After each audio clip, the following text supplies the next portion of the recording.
Hi everyone, this is Dr. Nitin Chhoda with Ignition Time and welcome to my channel. In this video, I'll give you an update on the economic well-being of US households. This was a report released by the Federal Reserve. So this is a very important report. It's a very important executive summary. And this report, although it was released now this month in September 2020, this report provides data up until July 2020 because some of this data is indeed trailing data. So keep that in mind. But I'm going to go over the highlights of this report, and I will also provide you with a link to the report in the description section so you can check it out for yourself. Some really surprising information that has come to light, and everything that we've been told that it's a V-shaped recovery, that things are getting back on track. I mean, this report shares the grim reality of what is going on, and I've covered this elsewhere on my channel. We are in the middle of what I call a K-shaped recovery. The rich are getting richer, whereas some individuals are getting left behind. Here's the proof, and you'll see this on page 10 of the report. The key points as far as employment are 30% of those laid off between March and July, 30% had since returned to work for the same employer. 22% of those laid off did not expect to return to their previous employer and were not working at another job. These are individuals who have potentially permanently lost their job. 31% of the workers did all their work from home in the week of the survey. This shows you the big trend towards remote work. Unfortunately, my viewers and subscribers who are in travel, entertainment, leisure, hospitality, who work in the hotel industry, for example, you can't go back because essentially you can't work remotely. So that, this creates again a K-shaped recovery where the individuals who have the ability to work remotely are able to do that. So this is just it's sad to see such an uneven recovery, but this is what has been forced upon us. So 31% of workers did all their work from home in the week before the survey, down from 41% in April, which basically means that individuals are now starting to go back into their offices.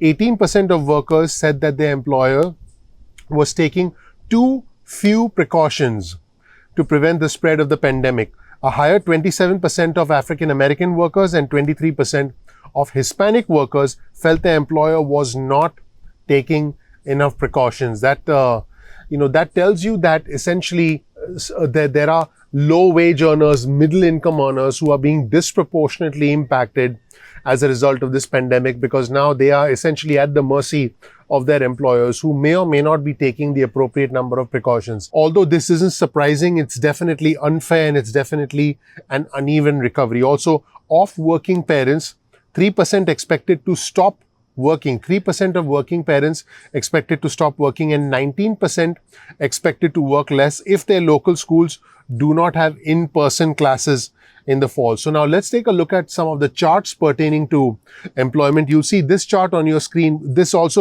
again is from the actual report, and I'll provide you with a link to the executive summary in the description section below. So this is from page 11.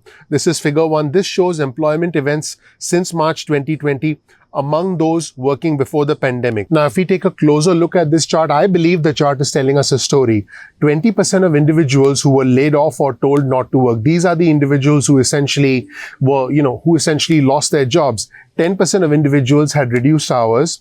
5% of individuals quit a job, presumably due to factors related to the pandemic or due to problems that they had, unforeseen circumstances, and 20% had to work overtime. We're presumably talking about jobs and workers in industries that had to remain open as a result of the pandemic. Individuals in grocery stores, individuals working in the food industry, individuals not in restaurants but in the food delivery industry. So this is, this just tells you that this has been such an uneven impact on our country, and it has significantly impacted some individuals more than others. Let's take a look at table 1 on your screen, which shows you the proportion of adults who were working in October 2019 who were actually laid off since March 2020. In other words, they were working in October 2019, but things changed in March 2020. And this table right here on your screen speaks volumes. Individuals making less than $40,000 a year, 28% of them were laid off or told not to go to work. Whereas on the other hand, individuals who were making more than $100,000 a year, the impact was just 13%. So you can start to see that individuals making less money, in other words, individuals with the least income and the most vulnerable individuals were the ones who were impacted the most. I mean, it breaks my heart to report some of these numbers. Individuals who were making more money suffered the least and had the least impact. Talk of uneven. Education. Individuals with a high school degree or less had a much higher impact, and individuals with a bachelor's degree or more had a much lower impact. Again, the individuals who were more educated and individuals who were making more money had less of an impact as a result of this pandemic relative to individuals who had a high school degree or less and relative to individuals who are making less than $40,000. Let's take a look at race and ethnicity.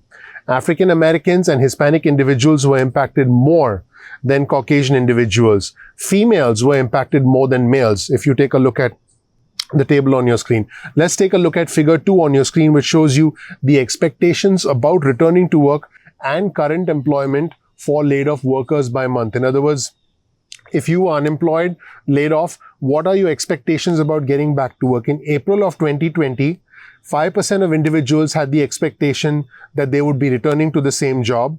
And you can see 86% of individuals had the expectation to return to the same job. So in April, people were like, yeah, it's going to be fine. We're going to get back to work. This was in April. And you had about 7% of individuals who did not expect to return and who expected to lose their jobs permanently. Well, that number in July, fast forward from April to July, in just 3 months, that number of 7% jumped up to 22% not expected to return to their job and not employed. And the number of individuals who expected to return to the same job dropped from 86% in April down to 37%. A significant drop in individuals who expected to return back to the same job, and individuals who did indeed return to the same job, that number actually did indeed go up. So you can start to see again the uneven nature of the recovery here, where a lot of individuals who expected to return to the same job now don't have that expectation anymore, and a significant increase in the number of individuals who are not expecting to return to their job and who have potentially permanently lost their job. So remember, that data was for different months. That data went from April through July. What if we took the exact same data and we laid it over a person's income level? So let's break it down by income level. Now you'll see individuals making less than $40,000 a year. This is figure 3. Expectations about returning to work and current employment for laid off workers by family income. Individuals making less than $40,000 a year were significantly more impacted than individuals making more than $100,000 a year. In fact, individuals making less than $40,000 a year, a significant portion of them simply didn't get their jobs back and weren't able to return to their jobs. Now in figure 4, let's take a look at individuals who were able to work entirely from home in April 2020 and July 2020 by education level. We're looking at different education levels. High school degree or less, we're looking at some college or associate degree, we're looking at bachelor's degree or more, and all workers. You can see the big difference from April 2020 all the way through July 2020. It's quite astonishing again when you look at the disproportionate impact. Speaking of disproportionate impact, take a look at figure 5 on your screen, which shows you individuals who think employers are not taking enough precautions to prevent the spread of the pandemic. A disproportionately high number of African American and Hispanic individuals are concerned about this. Let's take a look at figure 6. Do you expect to reduce hours worked if schools do not have in-person classes in the fall by parental status? When you look closely, you'll start to see a disproportionate impact on mothers and a disproportionate impact on parents with kids aged 6 through 12. So if you're a single mom with kids aged 6 through 12, this has completely upended your life. So this has disproportionately impacted mothers more than fathers. This has disproportionately impacted individuals with kids aged 6 through 12 more than all parents, and significantly more than individuals who have no kids. So if you have no kids, the impact has been less. If you're a parent, the impact is more. If you're a mother, the impact is even more than the father. And if you're a parent with a child age between 6 and 12, then the impact is even more than other parents. Just Just unbelievable when you think about it. Let me know what you think in the comment section below. Also, please share this video with friends and family members, because I think we need to be aware of what's going on and we need to rally together and try and help each other. Thank you so much for watching. Once again, please comment below and please share this video with friends and family members. Thank you so much for watching, everybody. If you don't know anything about me, my name is Dr. Nitin Chhoda. I have the fortune, the honor, the privilege of living the American dream, and I want to help you live your American dream. I'll never get tired of saying that I'm a beneficiary of American exceptionalism, and I want to again help you live your American dream. So please click like, please subscribe, please enable notifications so you can get instant updates from us going forward on this channel. Now, sometimes YouTube does not send out instant notifications. So what you may want to do is bookmark youtube.com/ignition time. That's youtube.com/ignition time. This way you can visit our homepage and watch the videos at any point in time that you want. So make sure you do that.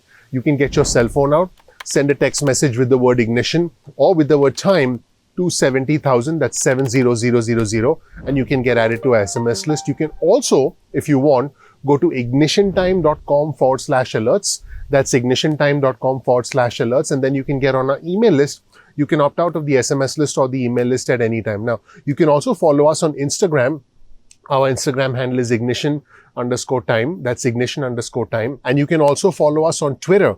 Our Twitter handle is the exact same, ignition_time. That's ignition_time. So make sure to follow us on Instagram and Twitter as well. Now, we release videos at 2 p.m. East Coast time most days of the week. So please make sure you click like, you subscribe, you enable notifications. Please share this video if you thought that it was beneficial and if you feel your friends and family should know about it. And also, please comment below and let us know what you thought of this video. Thank you so much for watching. I'll see you in the next episode of Ignition Time. Take care. Bye.